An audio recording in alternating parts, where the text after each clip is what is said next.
Buenos días a todos, soy Javier Peñapoza, vuestro profesor del ámbito científico-tecnológico de grado en ESO de nivel 1 y vengo a presentaros lo que sería esta cuarta clase virtual de esta segunda evaluación o la décima clase virtual de este curso académico 2014-2015.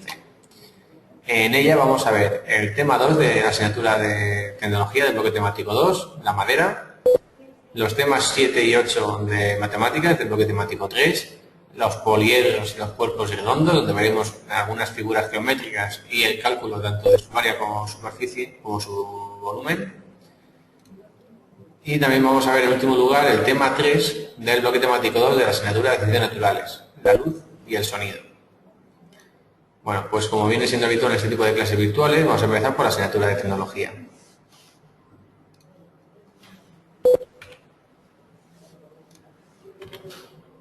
En este tema vamos a ver lo que es la madera y todas sus funciones, así como sus usos. Recordad, por ejemplo, empezamos por la constitución y propiedades de la madera. La madera está formada por celulosa, que es lo que forma su esqueleto, y la lignina, que es lo que le dota de una cierta rigidez. ¿Vale? Por ejemplo, si estudiáramos la estructura de un árbol, podríamos ver distintas fases o distintas partes del tronco de un árbol, la madera de un árbol. Tendríamos la corteza en su parte exterior, el cambium, que son las células recientes, la albura, que es lo que se conoce como madera joven, que está formada en el último año, el duramen, que es la madera totalmente formada, y la médula, que es lo que se ve, es la parte central del tronco. ¿Vale? Recordad también que en los árboles los anillos concéntricos que forman el tronco se llaman anillos de crecimiento o anillos anuales, es decir, por cada año se forma un anillo distinto. Y recordad también la clasificación de la madera, que puede haber maderas duras, que son árboles de crecimiento lento, y maderas blandas, que son aquellas maderas fáciles de trabajar y que proceden de árboles de crecimiento rápido. Para poder obtener la madera, pues se realiza el proceso de tala o poda, su transporte, su descortezado, donde se elimina la corteza de la madera, el aserrado y por último el secado. Y respecto a las propiedades mecánicas de la madera, pues existen tres grandes grupos. En primer lugar, las propiedades físicas, como la hendibilidad, que es la capacidad de rajarse la madera, su dureza, su flexibilidad, homogeneidad, el veteado, el olor, la conductividad, plasticidad, que es aquella que se deja modelar o no, la densidad, la porosidad, la dilatación y contracción o su duración a lo largo del tiempo, su relación con el tiempo. También tenemos otro grupo de propiedades que son las mecánicas, que son aquellas que estudian la tracción, el desgaste, la compresión, la flexión, torsión, cizallamiento y resistencia de la madera. Y por último tenemos algunas propiedades especiales como pudieran ser su capacidad de inflamación o combustión, sus propiedades térmicas y acústicas. Los usos de la madera, pues fundamentalmente dos tipos. Uno serían las formas comerciales, como por ejemplo los maderos macizos, las chapas, las láminas, los listones o tablones, molduras y perfiles. Y por último redondos, que son barras o listones redondos. Y tenemos otros que serían los derivados de la madera, que pueden ser pues, las maderas prefabricadas, los tableros de contrachapado, el aglomerado, fibras o tablets. El trabajo con la madera, sus tareas se pueden agrupar en tres etapas. Primero, la realización de las piezas. El segundo, el montaje y la unión. Y por último, el acabado. Y se utilizan multitud de herramientas para llevar a cabo este trabajo. Por ejemplo, pues se pueden usar herramientas para medir, como podrían ser los metros o las escuadras, para marcar, como los lápices de distinta dureza, para trazar líneas, para sujetar las maderas, para cortarlas, para serrarlas, devastarlas, es decir, para llevar a cabo un trabajo sobre el mismo y la realización de algún tipo de pieza. Y en tercer lugar, tenemos que tener también especial atención al impacto medioambiental, ya que para evitar la desaparición masiva de los árboles se puede realizar o bien una explotación racional, que implique una reforestación, o una tala en menor calado, es decir, una tala continua pero de ritmo muy lento, que permita que los árboles vayan creciendo y nos permitan un uso racional de la madera. Pasamos ya al estudio de la asignatura de matemáticas, en el tema número 7, que eran los poliedros. Recordad que los poliedros son cuerpos limitados por polígonos planos, que se llaman caras, y a su vez tienen distintos elementos. Recordad que los polígonos también tenían los suyos, pues en este caso los poliedros tienen pues, caras, aristas, diedros, que es la superficie comprendida entre dos caras, el triedro, un vértice o el ángulo del poliedro. Y se pueden clasificar en los poliedros en dos grupos. En primer lugar, los regulares, que son aquellos que tienen todas sus caras del mismo polígono regular. Pues por ejemplo tenemos el tetraedro, el cubo, el hexaedro, octaedro, dodecaedro y cosaedro. Y tendremos por otro lado los poliedros irregulares, que son aquellos que no tienen todas sus caras iguales. Por ejemplo tenemos los prismas, que son aquellos que tienen dos caras paralelas e iguales, que se llaman bases, y el resto de las caras son paralelogramos, que serían las caras laterales. Y también estos polígonos irregulares pueden ser rectos cuando las aristas perpendiculares a la base perpendiculares a la base, o oblicuos, que sean aquellos poliedros en los cuales las aristas laterales son oblicuas a la base, es decir, que forman un ángulo agudo con la base, no un ángulo de 90 grados. Para el cálculo del área del volumen de los prismas rectos se calcula por un lado, para calcular el área, por un lado tendríamos que calcular el área lateral, que sería el área de las caras, y se calcula multiplicando el perímetro de la base por la altura. Recordad que el perímetro de la base se define como la suma de los lados del polígono que forma la base. Y el área total sería la suma del área de la base superior, el área de la base inferior y el área lateral que acabamos de calcular. En este caso también, como este tipo de poliedros, ambas bases son iguales, el área total sería igual al área lateral más 2 veces por el área de la base.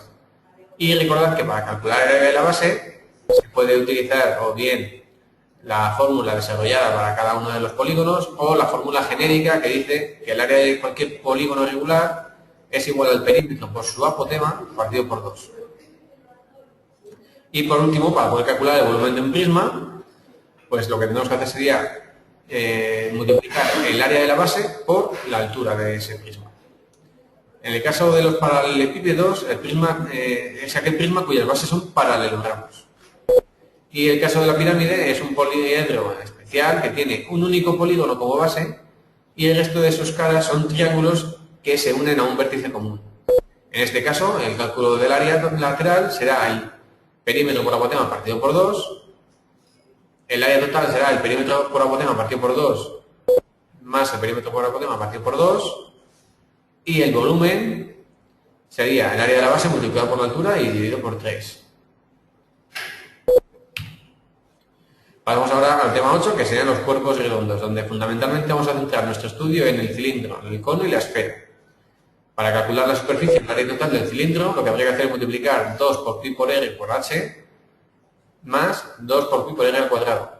2 por pi por r por h sería el área lateral y pi por r al cuadrado es el área de la cara, es el área de la base, que es en este caso un círculo. Como tenemos dos círculos como bases, pues sería 2 por pi por r al cuadrado. Y en el caso del volumen, pues es igual al área de la base multiplicado por la altura, es decir, pi por r al cuadrado, que es el área del círculo, y multiplicado por la altura.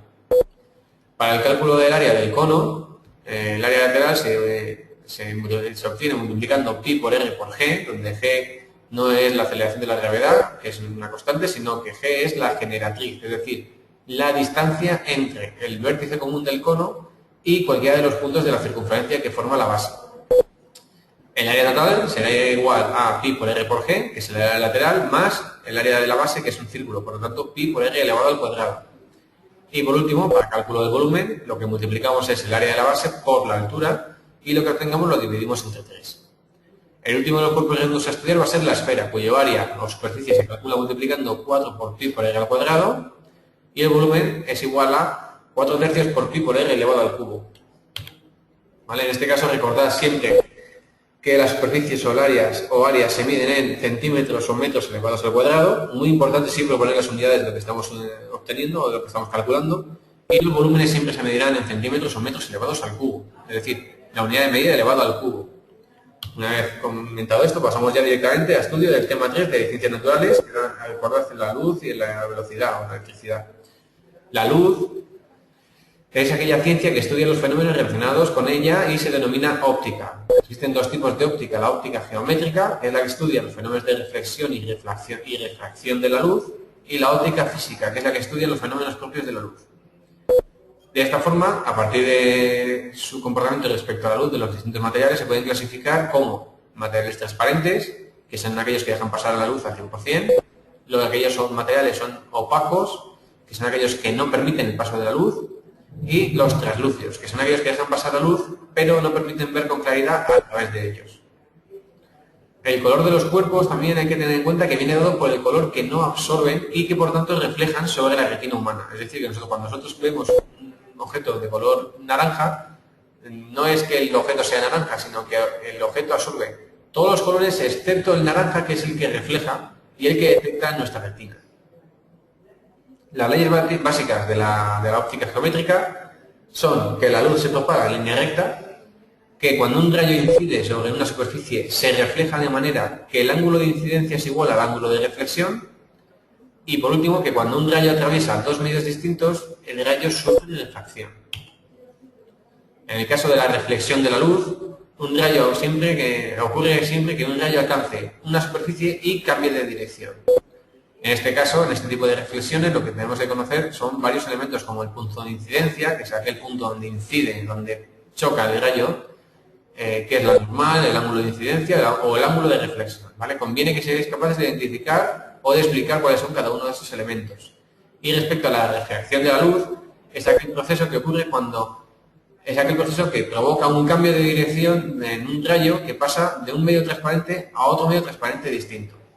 Y esta refracción se mide a través de la ley de Snell, que dice que el seno de I partido por el seno de R es igual que N2, la normal 2 partido por la normal 1. Donde la normal o N es el índice de refracción, que se calcula dividiendo la velocidad de la luz en el vacío y su velocidad en el medio, ¿vale? Por lo tanto, obtendremos una N o un índice de refracción característico de cada material. También se estudian en este tema los espejos, que pueden ser tanto planos o esféricos. En el caso de los esféricos hay dos tipos, los cóncavos y los convexos, en función de la curvatura que tenga el espejo. Sobre este tipo de materiales se pueden aplicar las leyes de reflexión, ya que un rayo paralelo al eje se refleja pasando por el foco, que sería el punto de emisión. Un rayo que pasa por el foco se puede reflejar paralelo al eje, y todo rayo que pase por el centro de la curvatura C no se desvía. Por otro lado, también podemos ver la construcción de las imágenes en los espejos cóncavos. Si el objeto está muy lejos del centro de curvatura, la imagen es real, invertida y menor que el objeto. Si el objeto se sitúa entre el punto de curvatura y el espejo, la imagen es virtual, directa y mayor que el objeto. Y por último, si el objeto está entre el centro de curvatura y el foco, la imagen es real, invertida y mayor que el objeto. Este tipo de espejos son los que se pueden encontrar en los parques de atracciones hace años y que permiten que una persona delgada parezca obesa o viceversa, una persona obesa parezca delgada. También se estudian las lentes, que son cuerpos transparentes y que se clasifican en dos grupos. Las lentes, recordad que son las comúnmente conocidas, las lentes de contacto, es decir, las gafas de visión. Estas lentes pueden ser de dos tipos: convergentes, cuando los rayos paralelos que la atraviesan convergen en un punto, o divergentes, las cuales al incidir sobre ellas un rayo paralelo se desvían de modo que después de la refracción parece como si procedieran del foco de la lente. Luego también además se estudia la contaminación, en este caso lumínica, que es la que hace alusión a la luz, que consiste en toda luz que escapa fuera de la zona que queremos iluminar.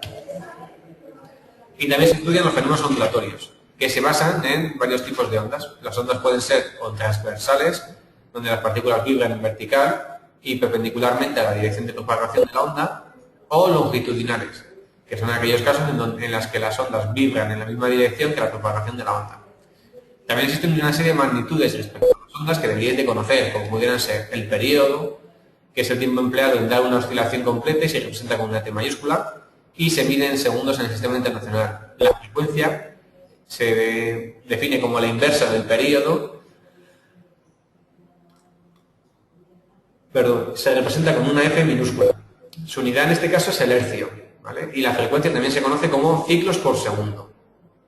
También este tipo de frecuencia también se usa a la velocidad con la que se mueve un CD-ROM, o se mueve un CD, se mueve un disco de música, etc. También tenemos otra magnitud, como puede ser la longitud de onda, que es la distancia que avanza la onda en un periodo. Se representa por lambda, que es una letra griega, y su unidad de medida es el metro. Y tenemos también la amplitud, que es la altura que toma la onda desde su origen hasta su valor máximo, se representa por A y se mide en metros. Por último tenemos también una ecuación que es para poder calcular la velocidad de propagación de las ondas, que sería igual a lambda partido por t, es decir, a la longitud de onda dividido por el periodo. Y se mide, o a su vez, esto puede ser igual, perdón, a lambda por f, es decir, a la longitud de onda por la frecuencia. Y sus unidades de medida son el metro partido por segundo. El sonido, es la segunda parte de este tema, 3, se produce cuando hacemos vibrar un cuerpo. Respecto a sus características, pues el sonido puede poseer un tono, es decir, si es grave o agudo, un timbre, que es el que distingue el instrumento, y una intensidad, que es aquella que da lugar a partir de una mayor o menor frecuencia. Los sonidos pueden ser agradables y su movimiento vibratorio periódico. Por otro lado, los ruidos pueden ser desagradables, excesivos y molestos, ya que sus vibraciones no son periódicas. Y la contaminación acústica, que es aquella relacionada con el sonido, consiste en el exceso de sonido que altera las condiciones normales del ambiente de una determinada zona. Para poder solucionar este tipo de contaminación, algunos de los planes son protecciones auditivas, barreras o pantallas acústicas y aislamientos. Bueno, pues con esto daríamos por finalizada esta 10ª clase virtual de este curso académico, o 4ª clase virtual de esta segunda evaluación. Recordaos que si tenéis cualquier duda acerca de este tema u otros, podéis poneros en contacto conmigo, bien a través de correo electrónico, a través de la plataforma del campus virtual, o podéis poneros en contacto conmigo por teléfono, o si lo deseáis podéis acudir al centro para llevar a cabo una clase presencial. Bueno, pues con esto citaros para la semana que viene y animaros a seguir con el estudio. Un saludo y hasta luego.